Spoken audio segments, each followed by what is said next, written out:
Alright, hello everyone. So, welcome back to Off Mana Mayhem. Now, last time in the series we ended up getting Shock and we looked at the Gilded Greatsword and the Zap Antenna. So today, as per usual, let's start by taking a quick spin of the Wheel of Statuses to get... Give me something cool. Last time was fun. Venom! Alright, Venom it is. Which means we'll have 4 more after this one, and that will be the series for now. So, well, let's get straight to it, shall we? Alright, so Venom it is. So I guess episode 2 is going to be focusing on Venom. So of course, the first thing we're going to do is looking at what weapons can we actually use for Venom. As you can see, I already have some of them. Those include the Creepy Claw, because as of course, we love the Creepy Claw for Venom. We also have the Serpent Scepter, which I do not have high faith for this weapon at all.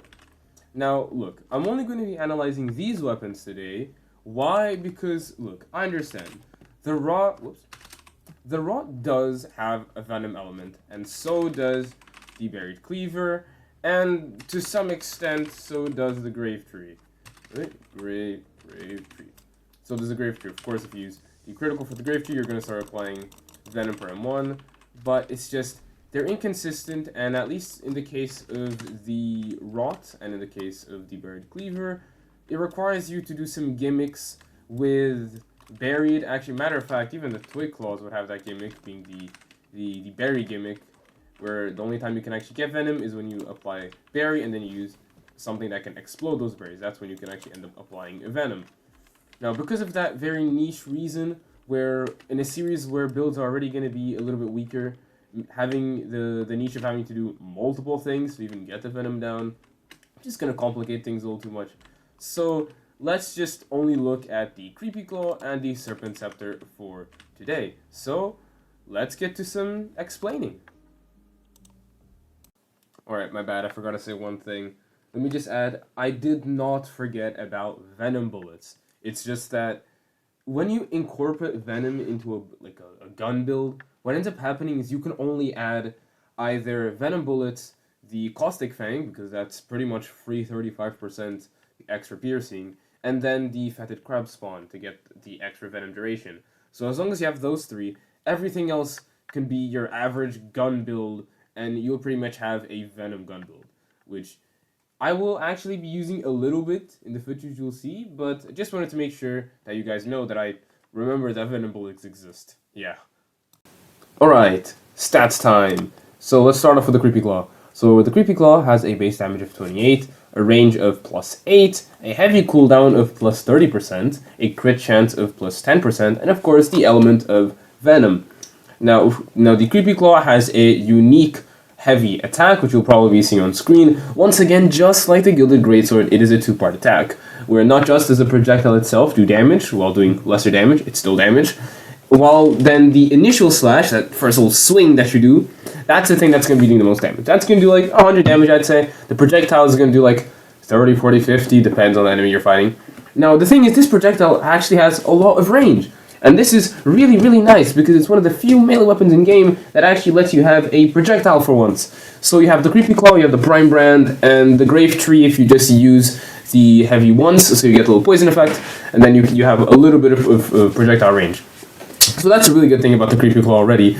And the Creepy Claw is classified as a medium melee weapon. Now, if we look at other medium melee weapons, we're going to see that some of them include the Blood Twin, the Normal Claw, which is just the more boring version of the Creepy Claw in my opinion.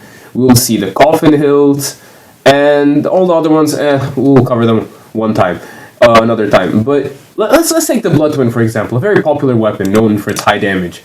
Well, the Blood Twin has a base damage of 30%, not 30%, sorry, a base damage of 30. While it does have that bleed effect and that piercing, the Creepy Claw is only 2 base damage away from more or less an endgame weapon to some extent, if you consider the end quest an endgame weapon. But still, the Creepy Claw already shows that its stats are actually quite good. In that extra 10% crit chance, I mean, there's no real need, but it's actually really welcome, which already makes this Creepy Claw a weapon used in crit builds. Now, how do we obtain this weapon? It's actually quite easy. All you have to do is go to the deep desert and kill the creepy crab, and you'll have a 25% chance of obtaining this weapon. Now, because you get it from the creepy crab, this is more of a mid-game weapon, I'd say. It depends how fast you're able to get to the deep desert and how comfortable you are with killing the creepy crab. Because I know some people hate it just because the creepy crab is annoying as hell. But me personally, if you just distance yourself a little bit to where you only really need to parry one version of the acid rain and the crab claw down slam or whatever it is, then it shouldn't be too bad. But I can see why it is annoying. Now, let's move on to the Serpent Scepter. Everyone should know how to get this. The Serpent Scepter has a base damage of 10. Dear God, that's abysmally low. A mana cost of 15, a cooldown of 0.6, a startup of 0.4, and of course the element of Venom. Now, wrong weapon. Now, the Serpent Scepter, the way this works is that with every M1, you're going to do a little poison cloud, and it's going to pierce enemies, which is nice for crowd control. It'd be nicer if it didn't do abysmally low amounts of damage. And of course, you're going to proc Venom with every little cloud. And your heavy attack, you throw a little tongue, which hits 3 times before returning to you. And the way you get this, of course, is from Viper Head with a 100% chance. So you literally just have to do the storyline, and in the first, I'd say, 20 minutes of Pilgrim, you can obtain this weapon. So does that show how bad this is? Because it's a beginner weapon? Honestly, yeah, and I really wish we had a little bit of a better weapon, or at least a better Venom weapon for mages. But hey, you take what you can get. So let's move on to builds, shall we?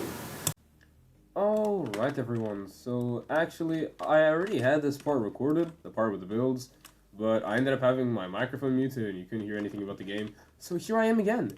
So let's start off with a Creepy Claw build. So first of all, for this build, I'm running Prism Crown because of the fact that I'm running Light Gem. Once again, just my preference. Run whatever gem you want, honestly. Actually, to be fair, no, run Light Gem or any gem that actually does something. Liar, because this weapon scales off of strength. Now, look, the Caustic Fang, the Viper Fang, and the Fatted Crab Spawn are always going to be used. You're a Venom build, and the Fatted Crab Spawn is what makes your Venom last longer. Caustic Fang is just free 35% piercing, and the Viper Fang is just another free 15% piercing. And you're going to notice a pattern of piercing. So, what do we do with piercing? We add more piercing, and we now have the Shark Tooth Necklace as well, and the Diamond Ring just because it's flat damage. Now, you can replace the Diamond Ring if you want for the Knight's Talisman, as you're going to be getting a good amount of extra damage increase. Now, of course, you have to realize that the Knight Talisman, the buff is not forever, and you're going to have a cooldown. So, if you want more constant damage without having to always be proccing something, then go for the Diamond Ring. If you don't really mind multitasking your status effects and your conditions, then you should definitely use the Knight's Talisman. Now, as we can see here, this build works in a quite simple manner. Well, because we can't exactly inflict Venom just with our M1s alone. The whole goal is starting off with your crit so that you get your weapon imbued in Venom, and from there we're always going to be applying that sweet Venom that the entire build bases itself on. So we're going to be going from there, just applying more Venom, and that's pretty much the entire premises of the Creepy Claw build. And this weapon already swings really fast. It's just that the crit has a longer cooldown. That's pretty much the only downside of this weapon, I'd say. And therefore, let's move on towards the Serpent Scepter build. So, of course, with the Serpent Scepter, this is more of a magic build, and we can no longer use the Viper Fang. Why? Because it only applies to melee weapons. And because of that bullying, we're only going to be running, less things. So, of course, Caustic Fang and Fatted Crab Spawn are going to stay. They stay like this because, of course, this is a Venom build at the end. And we're running Witch Hat because we want our Venom to last as long as possible, because that's going to be our main damage source, basically. Diver, because Diver's Diver. Mana Feather, because, well, we're already not going to do much damage, so not having mana on top of that is going to be a pain in my ass. So basically, that's why I'm running the Mana Feather, so at least if I die, I'll get a lot of my mana back. Diamond Ring, because we already do abysmally low damage, and the Corroded Scalpel is also free damage. You can put this also in the Creepy Claw build instead of a Knight's Talisman or Diamond Ring. You can use the Corroded Scalpel. I should have mentioned that. So of course, Serpent Scepter, nothing too difficult. You just summon your little Poison Cloud, which continues forward, pierces enemies, and applies poison. And the crit is a little tongue that sticks out and does 3 ticks of damage. Now, with that said, let's move on towards the usage of these weapons. congrats to making it towards the end of the episode. So in the background, you're going to see my big iron run with the Creepy Claw build, as well as the Serpent Scepter build, which I'll switch when I finish the first big iron. And before I let you guys just, take a look at the gameplay, I just wanted to say that overall, the Creepy Claw is actually a really fun weapon.